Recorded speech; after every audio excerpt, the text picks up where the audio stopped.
Une recette à déguster au coin du feu, un bouillon de poule et vermicelle maison. On commence par préparer la garniture du bouillon. Éplucher l'oignon, couper l'oignon en 4 et le piquer de clous de girofle. Éplucher la carotte et la couper en grosses lamelles. Concasser le poivre mignonnette. Dans une casserole ou dans une cocotte, disposez les ailerons de volaille ou la carcasse de poulet.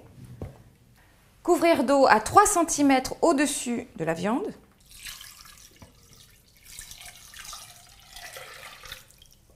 Puis porter à ébullition. Lorsque l'écume se forme à la surface, à l'aide d'une cuillère, l'enlever. Une fois le bouillon écumé, ajoutez la garniture aromatique, donc les oignons piqués de clous de girofle, les rondelles de carottes, une gousse d'ail, une branche de thym et le laurier. On finit par ajouter le poivre mignonnette. Le bouillon va maintenant cuire 45 minutes au moins à petit frémissement.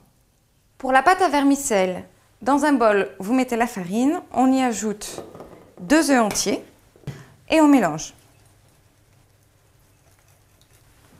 Diluez progressivement la pâte en ajoutant le lait.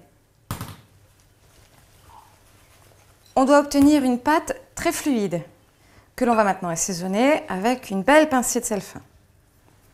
Bien mélanger et maintenant on va pouvoir passer à la cuisson. Pour la cuisson des vermicelles, faire bouillir un grand volume d'eau assaisonné de gros sel, à peu près 10 g de gros sel par litre d'eau.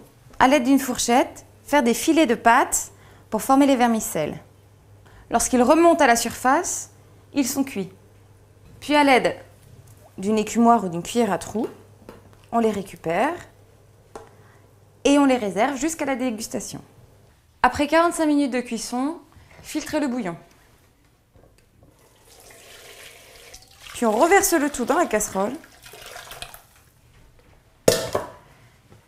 Et on met alors à bouillir pour faire réduire le bouillon de 1/4 de son volume. Lorsque le bouillon a réduit, versez-le dans des bols à soupe. Le garnir de vermicelle.